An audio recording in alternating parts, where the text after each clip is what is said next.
लिसानी यफ़क़हू क़ौली। मेरे मोहतरम बुजुर्गों और मेरे अजीज भाइयों और बहनों, अस्सलामु अलैकुम व रहमतुल्लाहि व बरकातुहू। हमारे मास्टर और सरमिनी शायद भूल गए कि आज के प्रोग्राम का मौजू है डॉक्टर जाकिर से पूछिए। वो समझे कोई तकरीर थी। हमारे मास्टर्स और सरमिनी ने इस प्रोग्राम के उसूल का बयान ही नहीं किया। ये जो नशिस्त है आज की, वो खुसूसन सिर्फ सवाल जवाब की है, क्योंकि जब हम तकरीर करते हैं आमतौर पे अंग्रेजी में तो तकरीबन 1.5 घंटे होती है, उर्दू में तकरीबन 2 घंटे होती है, और सवाल जवाब का सेशन ज्यादा होता है। और कई बार लोग रिक्वेस्ट करते हैं, इल्तिजा करते हैं कि हमें और सवाल पूछने का है, और सवाल जवाब का सेशन तकरीर के सेशन से और बेहतर होता है, because it's a true way traffic. 2 तरफा है, तकरीर एक तरफा है। तो ये आज की नशिस्त जो है इंशाअल्लाह खुसूसन सिर्फ सवाल जवाब के होंगे, और सवाल जवाब के लिए 3 माइक्रोफोन यहां हैं और 3 माइक्रोफोन बाहर होना चाहिए। Where is Mustasim? Master of ceremony, आप तो भाग गए, मैदान छोड़ के भाग गए। आपको शायद पता है कि नहीं आज का सेशन क्या है? Sir I am here. मैं ये जानना चाहता हूं कितने माइक्रोफोन है, हाथ उठाएंगे जरा वॉलंटियर्स। आपने माइक्रोफोन लगाई क्या? नहीं, 3 है। और उस तरफ बारादरी में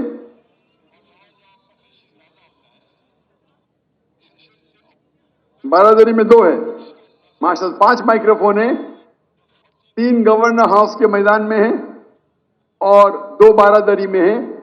यहाँ 2 माइक्रोफोन जेंट्स के लिए मेरे सीधे हाथ पे और साइड पे, और 1 माइक्रोफोन जो मेरे लेफ्ट साइड पे है वो खवातीन के लिए है। अगर ये माइक्रोफोन को जरा इधर लेके आइए, क्योंकि दिख रहा नहीं। ये माइक्रोफोन जो कैमरास के पीछे है, कतार वहां रहने दीजिए, कतार वहां रहेंगी चलेगा, लेकिन माइक्रोफोन को यहां लेके आइए। कतार चल जाएंगी उधर, कतार लाइन को रहने दीजिए उधर, खाली माइक्रोफोन को। अबू शारिस सिर्फ माइक्रोफोन को यहां लेके आइए, सवाल पूछने वाला आगे आएंगे, कतार को उधर रहने दीजिए।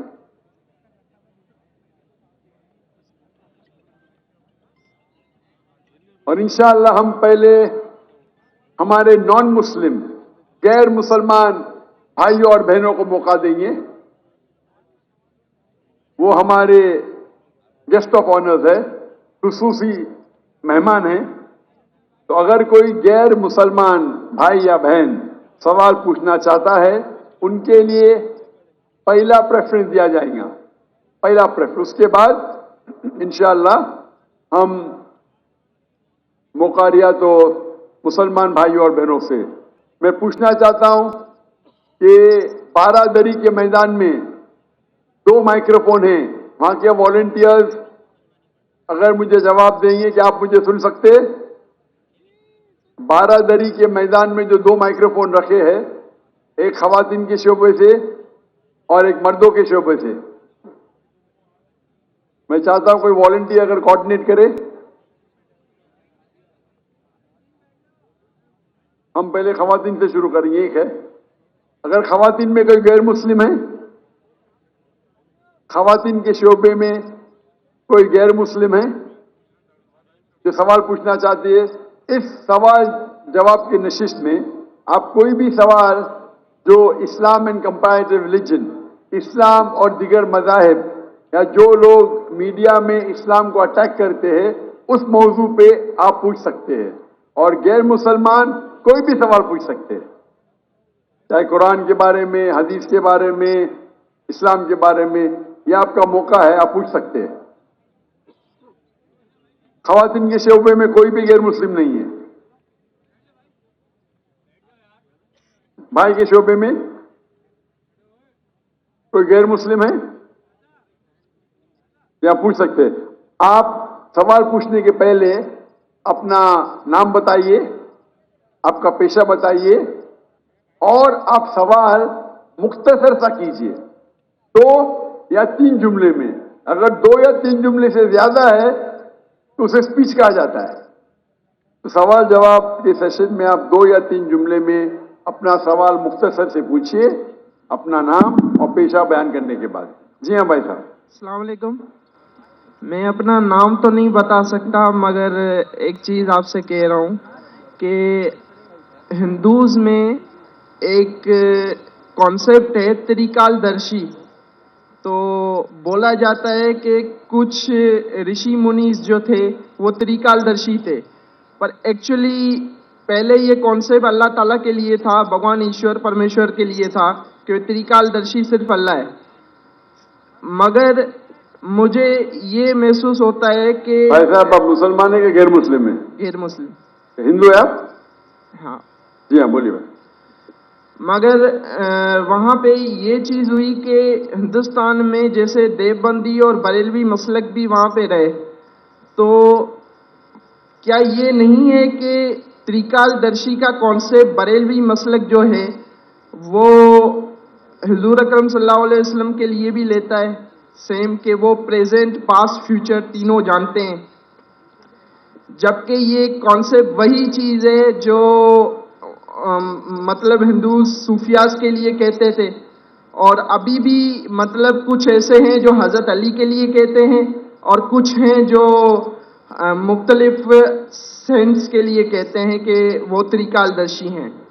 भाई साहब, ये तरीकादर्शी जो आप कह रहे हैं, कौन से हिंदू किताब में इसका जिक्र है? वेद में है? हवाला देंगे आप मुझे जरा? वेद में है क्या, उपनिषद में है क्या, भगवत गीता में है क्या, महाभारत में? ये तरीकादर्शी है किधर? आपको पता है किधर है? नहीं, तो मैं ये जानता हूँ। भाई साहब, हाँ। अगर कुछ आप, मैं हिंदुइज्म का स्टूडेंट हूं, मैं हिंदुइज्म पढ़ चुका हूं। जो वेद में लिखा है उसे कहते हैं अवतार। ये तरीकादर्शी लेके आप बोलते बरेलवी बोलते, किधर से आप लेके आ रहे? वो बरेलवी आप किधर से, ये कौन सी किताब में लेके आए? हिंदू की कौन सी किताब में लिखा है ये? क्या आप अपने जहन से बोल रहे? मैं अपने जहन से बोल रहा तो हूँ। मुझे आपकी जहन से लेना देना है ही नहीं।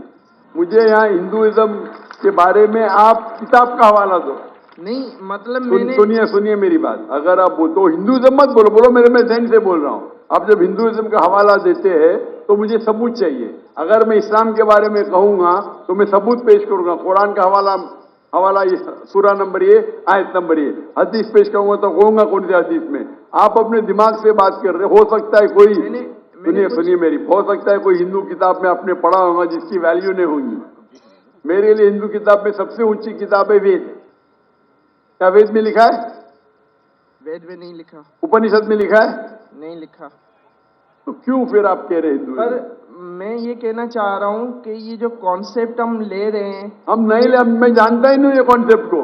कहां से ले रहे हैं? आप ले रहे हैं। हम कहते हैं ना कि हुजूर अकरम सल्लल्लाहु अलैहि वसल्लम प्रेजेंट पास्ट फ्यूचर जानते हैं, और ये आप कहते, मैं नहीं कहता हूं।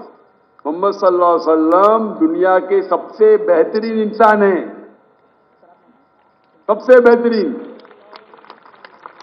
उन्हें इल्म गैब उतना ही था जितना अल्लाह ताला ने कहा। वो कई पास्ट प्रेजेंट फ्यूचर जानते, लेकिन सारे नहीं।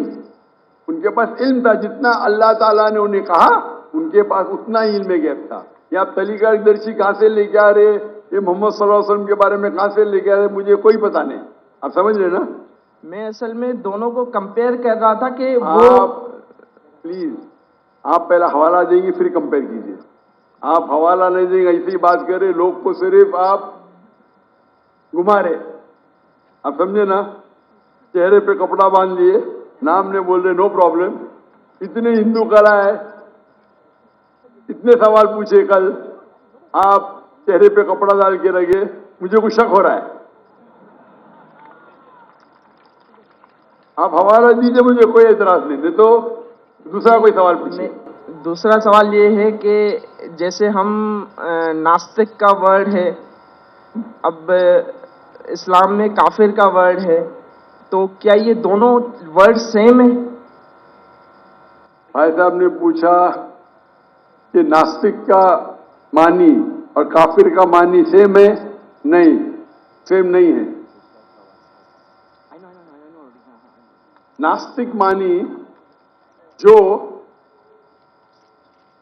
खुदा या ईश्वर को नहीं मानता, वो कहता है इसका वजूद ही नहीं है, एथियस्ट। नास्तिक मानी एथियस्ट, मतलब वो कहता है खुदा का वजूद ही नहीं है। काफिर के मानी वो है जो कुफ्र करता है, छुपाता है। काफिर आता है अरबी वर्ड कुफ्र से, मतलब छुपाना। और इस्लामिक टर्मिनोलॉजी में काफिर उसे कहते हैं जो इस्लाम के हक को झुटलाता है। छुपाना या झुटलाना उसे कहते कुफ्र। अगर अल्लाह सुब्हाना व तआला या अल्लाह के अहकाम को नहीं मानता है और झुटला आता है, उसे कहते हैं हम काफिर। तो काफिर नास्तिक हो सकता है, नहीं भी हो सकता है। ये दोनों लफ्ज अलग है, लेकिन नास्तिक मानी जो खुदा में नहीं मानता। काफिर खुदा में मान सकता है, लेकिन गलत खुदा में मान सकता है। उसे कहते हैं इंग्लिश के अंदर, आप जो काफिर कह रहे हैं उसे कहते हैं एथियस्ट। नास्तिक को कहते हैं इंग्लिश में एथियस्ट, काफिर को कहते हैं वन हु रिजेक्ट्स। दोनों में फर्क है। हो सकता है कभी नास्तिक और काफिर एक हो जाए, और नास्तिक काफिर हो सकता है, काफिर नास्तिक हो सकता है, दोनों के मानी अलग है। नास्तिक मतलब जो खुदा के वजूद में नहीं मानता है, काफिर वो जो जुटलाता है। हो सकता है कि इंसान खुदा में मानता है लेकिन सही खुदा में नहीं मानता है, वो भी काफिर हो सकता है। तो काफिर जरूरी नहीं नास्तिक होना, हो भी सकता है, नहीं भी हो सकता है। Hope the answer the question. Doctor साहब, आपसे 15-20 मिनट। भाई साहब, आपका वक्त हो गया खत्म। बाकी लोग को वक्त दूंगे नहीं मैं? कोई और सवाल के लिए बाकी लोग को वक्त मुझ कर दीजिए।